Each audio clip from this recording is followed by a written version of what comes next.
and she you know when Marlene Malafole I say she want to change rules and law pertaining to the Integrity Commission because to she them have too much power. How she want to change so much rules and law? That more I know too. The Constitution first. Sure, and now she want to change the rules and law about Integrity Commission. So that she gonna leave the meeting with figure do them what they do for try to change the law. The man say the next 20 years. So true, yeah, top blue. Take it how she want to take it. But anyway, hear this. Marlene Malafole out of order. JLP bloggers, come listen to this. That any individual can make a complaint. I'm not going there. I'm going where you initiate an investigation. I want to know the text of the correspondence sent to the individual because I need to satisfy myself that the individual is clear about what he or she is being investigated for. That's where I am going. Not whether Tom, Dick, or Harry send a complaint and whether it rises to 20 years the level of whether it meets the evidentiary bar to be investigated. It is when you commence and what you say to the individual once you commence. Oh, I hear you, and I hear you well. But I read this piece because it gives a background to what could constitute the investigation, so that the public understands clearly that the investigation may not be that the persons are guilty of anything. Unfortunately, that's the sense that the public gets once it is out there. And I wanted that point to be clear. And I think the chairman was very clear on it in his report, and it bears repetition. But proceed with the answer. So many being highlighted. Hold on. So many, I don't want to see that read up on YouTube, being highlighted, yet no lawsuit coming forward. Silent mean consent. True. It's the water the older man giving him to take. It have what that kryptonite in it. It makes him Superman. Lord have mercy. I think God have done here. Hey, one of the easy, you know? One of the easy. Oh, Joanne said, believe the word, brother. I send you a message that will increase your territory. Yah is speaking. Go back and see my message just now. Amen. Yah cannot lie, and his word will not return void. Which message that? Let me go back. Oh, missing message, brother. Our sister.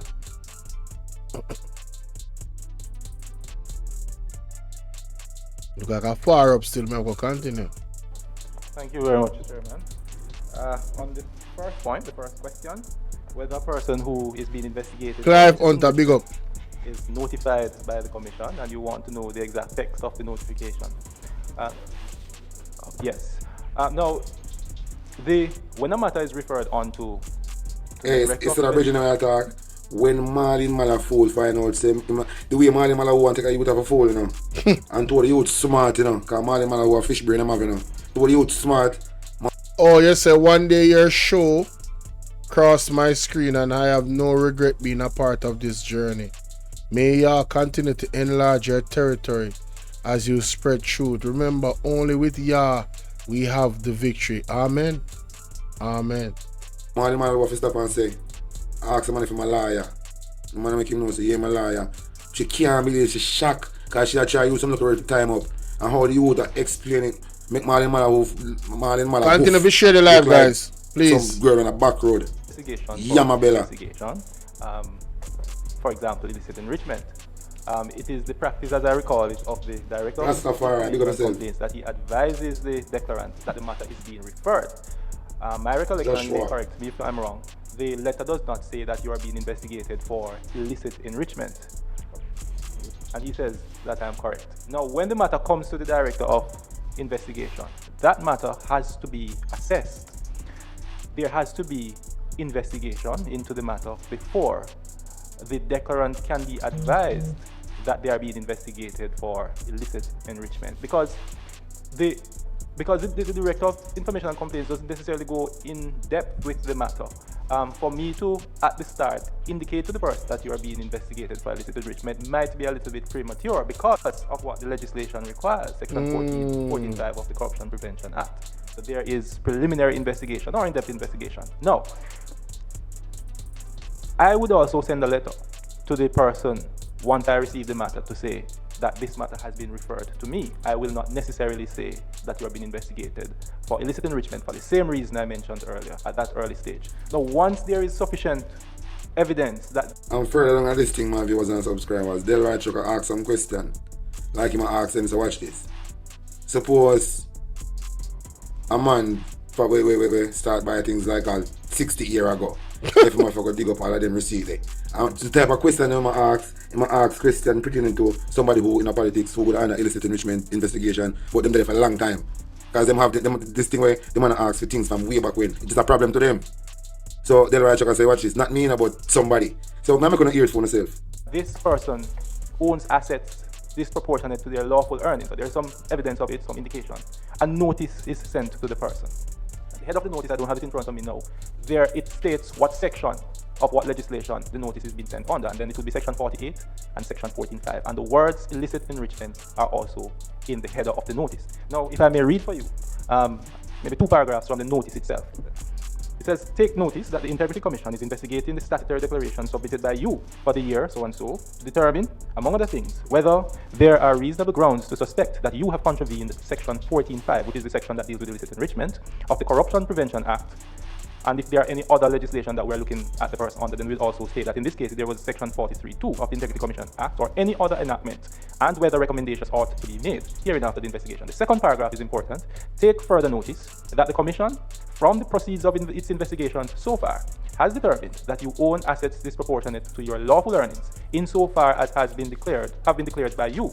Consequent on the foregoing, you are invited to attend on the Commission, and we say what the address is and the date and time, to be interviewed for the purpose of providing an explanation to the Director of Investigation, or is designated for the purpose of answering questions concerning the investigation. And then the notice goes into the areas that will be covered. We provide attachments, so if there are things that need to be explained, those things are attached. For example, it could be a bank statement, it could be land title, whatever the case may be. Whatever we need to be explained would be attached to the notice. The notice is dispatched in triplicate. One of the copies would be endorsed by the declarant as having been served on them, and that is returned to the Commission. So that is how they are advised that they... Can you release your mic, Mr.? Okay, so let me just be clear and follow the process. If I'm being investigated, Mr. Beresford would indicate to me that he's referring a matter to you, but he doesn't state the nature of it. You would then write to me to say a matter has been referred to you in relation to me, but at that stage you don't include the specific nature of your investigation. Once you have done your due diligence and weighed the evidence, and you have come to a conclusion that you should commence an investigation, you then write that I would receive my third correspondence as a declarant then. The first from Mr. Beresford to say you have referred to you, the second from you to confirm that you are in receipt of a referral, and then the third that having done your preliminary checks, you are now commencing this investigation and you are calling on me to answer these specific allegations or charges. Is that correct? Correct in every respect, except to say that at that stage we are not commencing the investigation. We are continuing with the investigation, but we are at a stage where we are asking you to explain assets that we find to be disproportionate to your lawful earnings. Andrew, you're not. The principle would apply whether it's an investigation for Andrew, Andrew, failure to Mudfish, Andrew. Particular assets, etc. The same Mudfish. The process applies where Mr. Beresford indicates to the declarant that a matter has been referred to you, you acknowledge, and then once you get to a stage where you believe they're sufficient, then you write to the declarant. Is that correct? Not in all cases, because the illicit enrichment matters are peculiar. It requires that the declarant explain the source of funds for the assets. So it is not done in the very same way, but there may be a time during the course of the investigation that the declarant will be called in to answer questions, for example, under caution, after having collected the evidence and we are satisfied that there is sufficient there to arouse our suspicion that an offense has been committed. Then we would call them in at that stage. But each investigation, of course, will turn on their facts. Hey, the youth there, my eye like the cloud. Anyway, we're gonna move along now, my viewers and subscribers. Andrew shouldn't do this, you know. Andrew just have dig one hole, like the whole. Force, and you can only get an understanding of the approach if you understand how. That it isn't accountable, because everybody is accountable. One part of this we did miss. In your opening remarks, you chided that. From my first question is directed to the chairman of the commission, Justice Panton, whether you are of the view that the independent exercise of statutory functions means that one is accountable to no one else? No, I'm not of that view. Thank you. The second question is whether you, on behalf of the Commission, has ever refused or rejected. See why she asked me that question there. But that question there foolish. The man say him don't answer to nobody but the courts. And here where she asks him. Hey, them are people are thin skinny. Here she asks him. The question is Listen to this. to gain clarity on a number of issues. My first question is directed to the chairman of the Commission.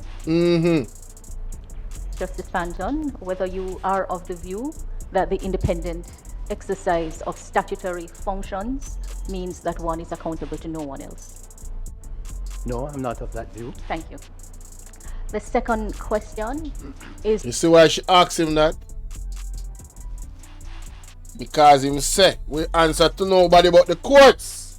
So it's like this was a pissing contest, in my opinion, you know. The JLP side want to give the impression that them have some type of authority over the Integrity Commission, but they really don't. Them can't change them report, them can't do nothing. Them can't do none of that. Most of them can probably do.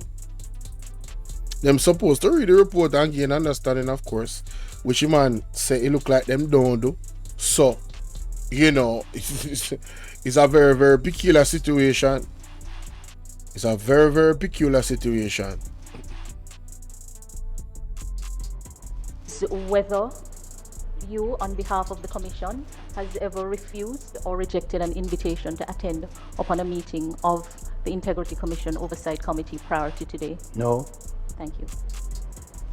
In your opening remarks, you chided that the Commission takes orders from no one other than the court. Are you of the understanding, or what is your understanding of the nature of the IC's accountability to Parliament, having regard to sections 4, section 5, subsection 4? Now when they rub them wrong way, no man. Watch out. Tell her. Section 5.4 is a provision which states that the Commission shall, subject to section 34, subsection 3, and section 36, subsection 4, be ultimately responsible and accountable to Parliament for all matters relating to the functions of the Commission. The two provisos, 34.3, relate to the Director of Corruption Prosecutions not taking directions from anyone, and section 36.4 has to do with the exclusion of matters that may be prejudicial or which are subject to legal professional privilege. So I'll just restate the question. What is your understanding of the nature of the IC's accountability to Parliament, having regard to sections 5, subsection 4, and section 6, subsection 3 of the Integrity Commission Act? My understanding is that the Integrity Commission cannot be ordered by anybody. You're not here. That doesn't mean that it isn't accountable, because everybody is accountable in public life to at least the public.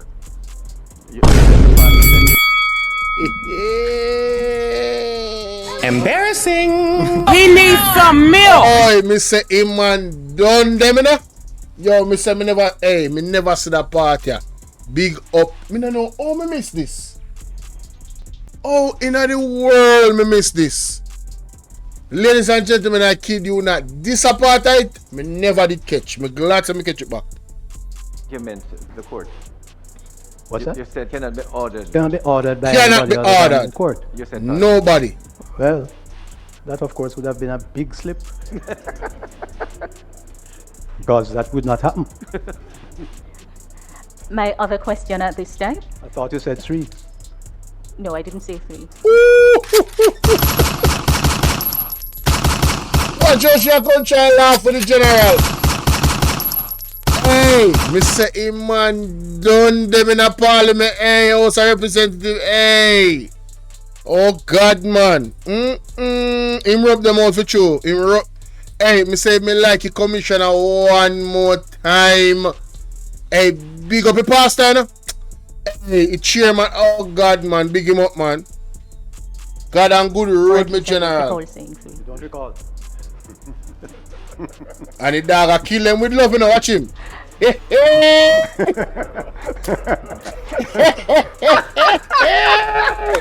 Woman start blushing now, watch it, look at the devil.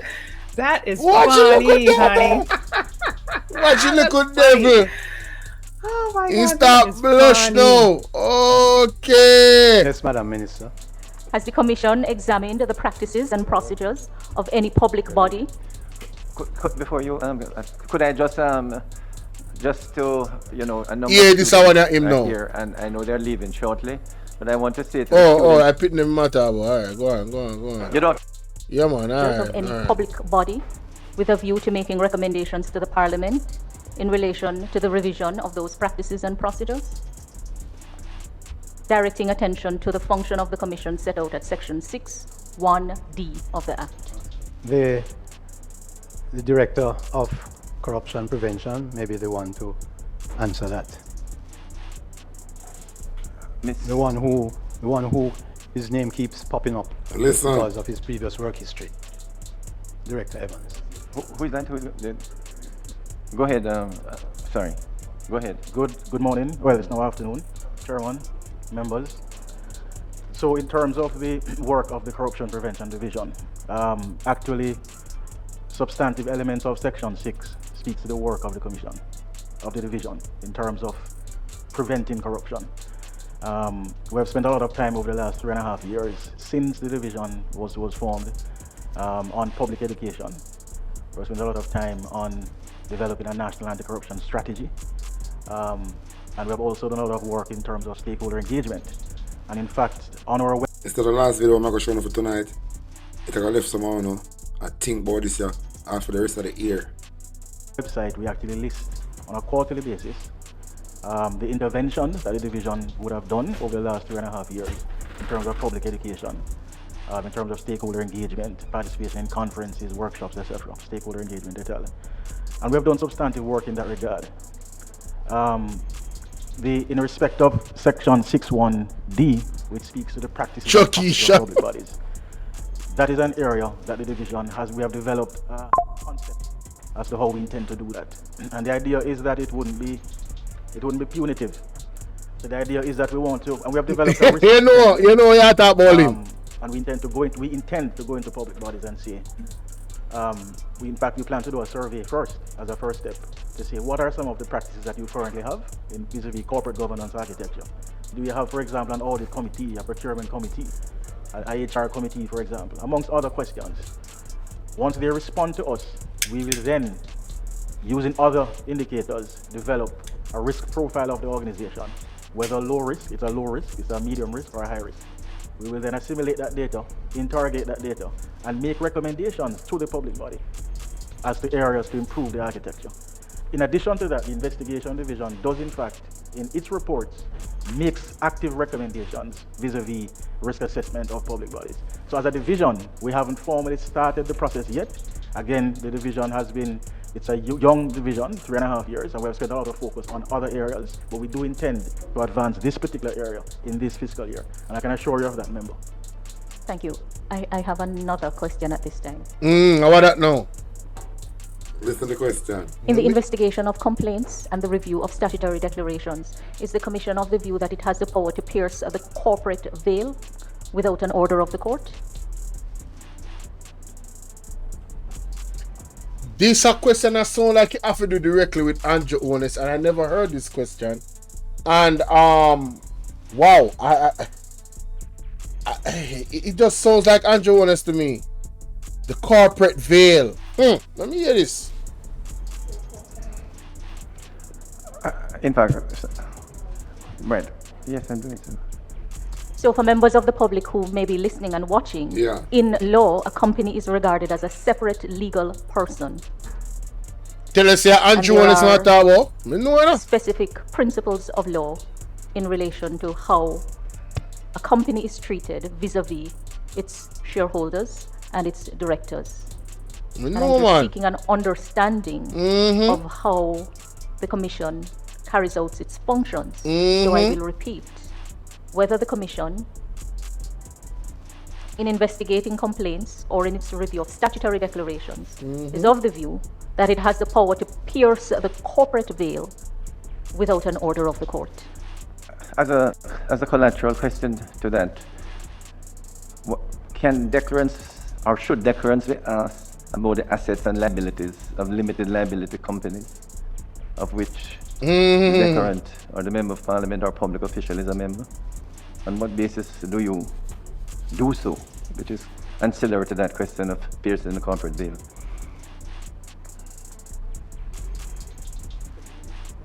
Me glad to me I react to this. Lord have mercy. To you too, Member Malahoo Fort. Before proceeding to answer your question though, I am constrained in saying that there are certain matters before the court, and exactly part of the application deals with the this guy going to shock corporate veil, and Marlene it's Malahoo. very responsible to go down that road. Exactly. Except to say that insofar as we have operated, we believe that we are complying with the law as it is. Hey, me say him man they rub them out. Hey, the man, me tell you say Andrew Holness them a ask about. Me tell you say Andrew Holness them a ask. They're asking specific, and I think they are doing this on purpose. I think they do this on purpose to try to tie up the Integrity Commission in the court case and where they are court with Andrew Holness. I believe, listen me, Mike, I don't know this for a fact. What I'm saying is not gospel. I believe this line of questioning was done exactly, Blue, to entrap the Integrity Commission so they would pretty much lose the case against Andrew Holness. This, in my opinion, was applied by these, I three of them. She,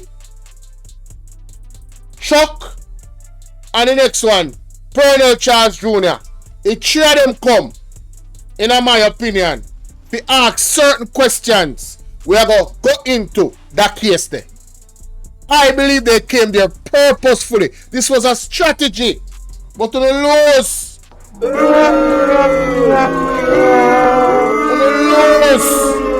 On the lose, brother. On the lose, brother.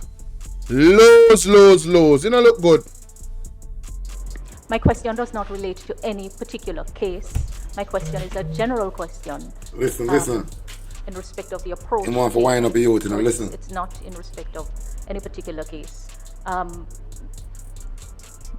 Those who have spoken have been at pain to reference the law, even offering a view that some provisions of the law may be in conflict. But we're talking about principles of law and an understanding and an approach that is taken. I still, Member Fort, have to be cautious in how I approach that question, because anything that is a simple yes or no. It's not a simple yes or no. I cannot answer in that way, except to say that insofar as we have conducted investigations based on the circumstances of each case, we believe that we have complied with the law. But in terms of that particular question, I think it's a matter that has to now be decided by the duly constituted tribunal, and I would not attempt in any way to assist the tribunal or to influence it in any way by answering even generally, because of course the law, as you know, would be of general application. You are not an attorney at law. What you done with it? What you mean, my boss? What you mean, my boss? What you mean? You think they can wrap you up? You think they can wrap you up? I want to see.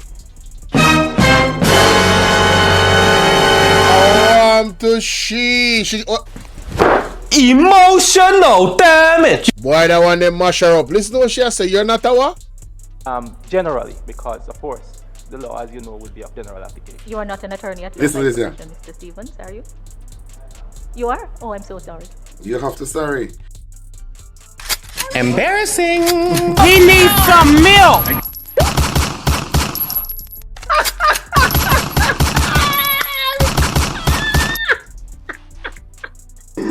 That is funny, honey.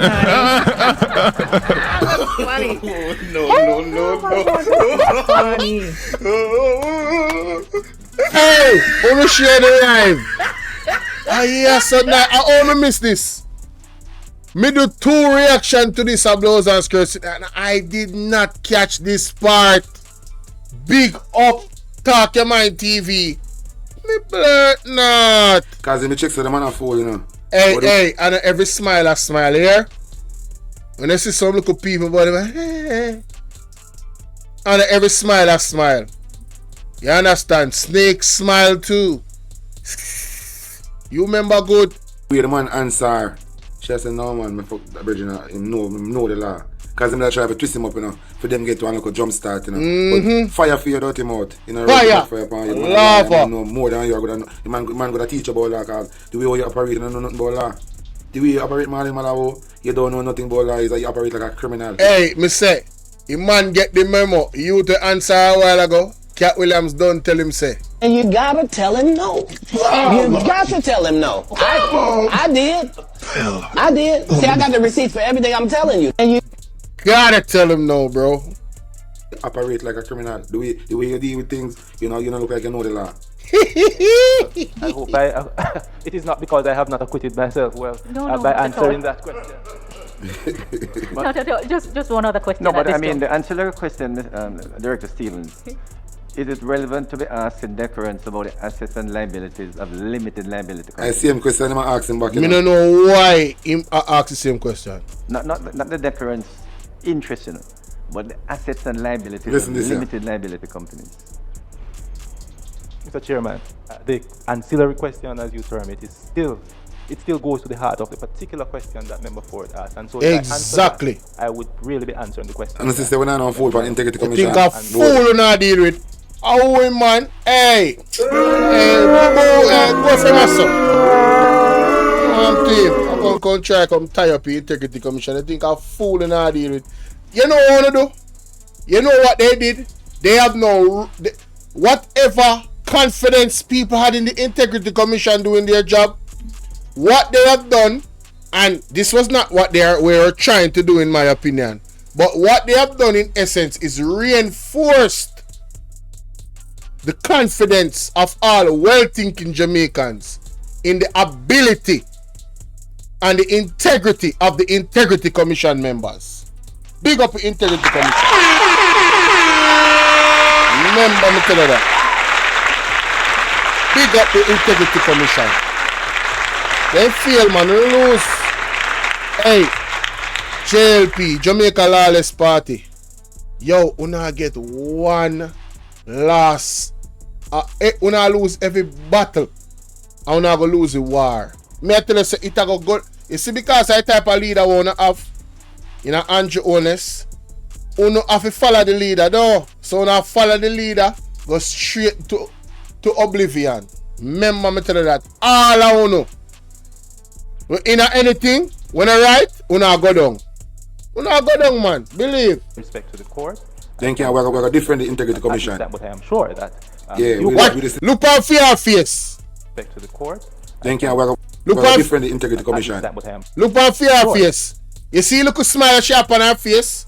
She knows saying right, you know, but she disappointed, said she couldn't trick him. And they couldn't trick them. You see, devilish smile sharp on your face. You go on. Kimono, go on, baby.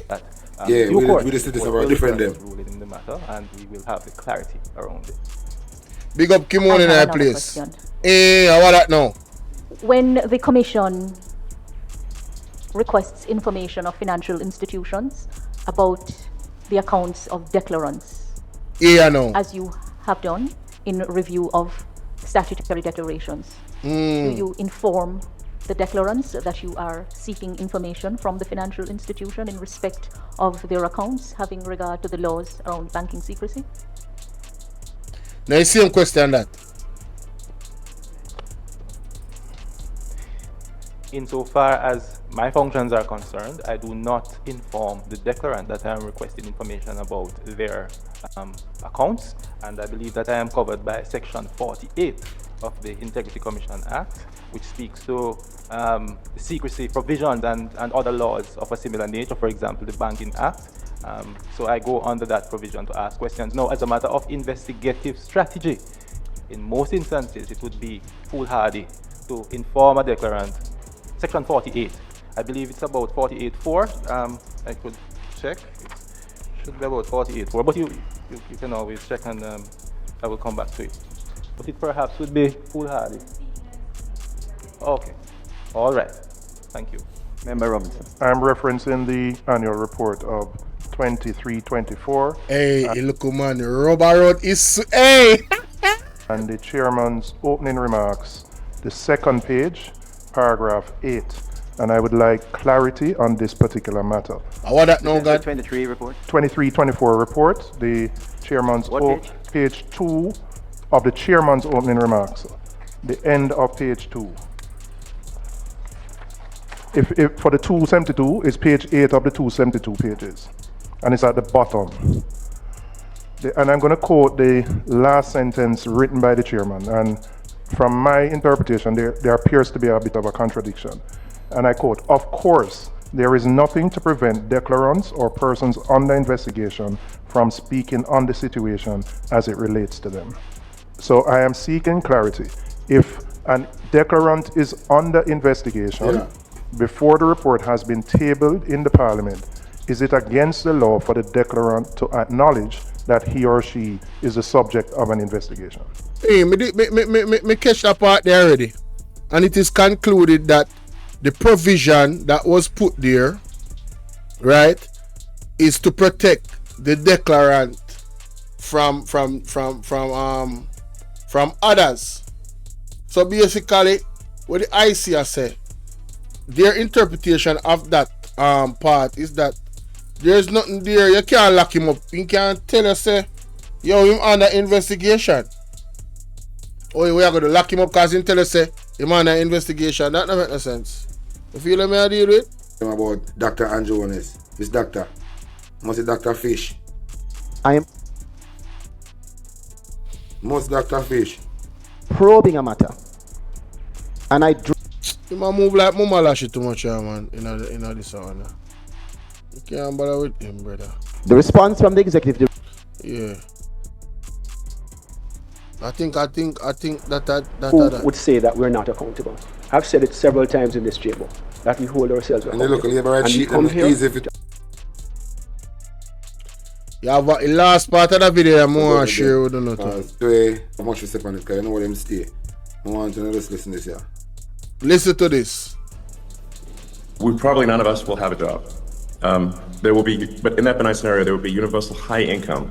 Not universal basic income, universal high income. There will be no shortage of goods or services. Matter of fact, don't move that hand no more. Now, Big up Dwayne Cootie. Get the hell out of the studio. Dwayne Coote subscribe to the channel. Big up. Big up in new subs then, big up.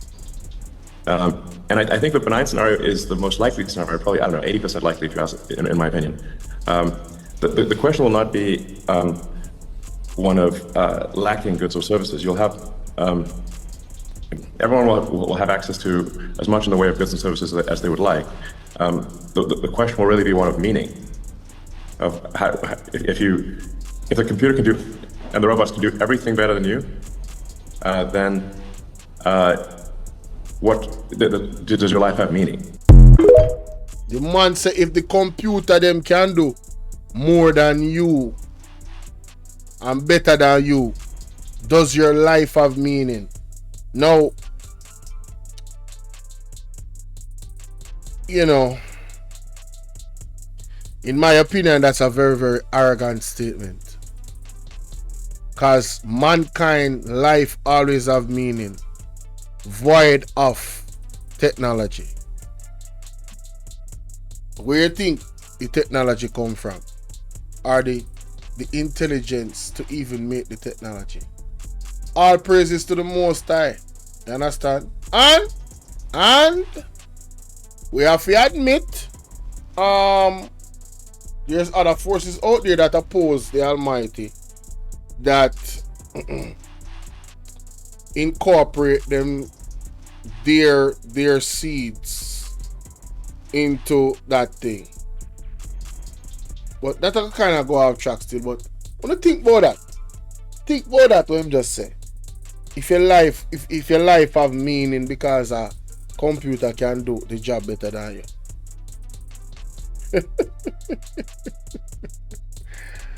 Oh God, yeah, Aldiano. It's not hypocrisy. At that time business, no. So, but if you say, you know, that's wild, man. But anyway, Me love how the Integrity Commission rub out the JLP them.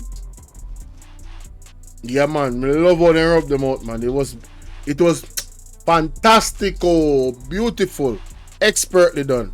I have more confidence in them. Tell me what y'all think, man. Tell me what y'all think.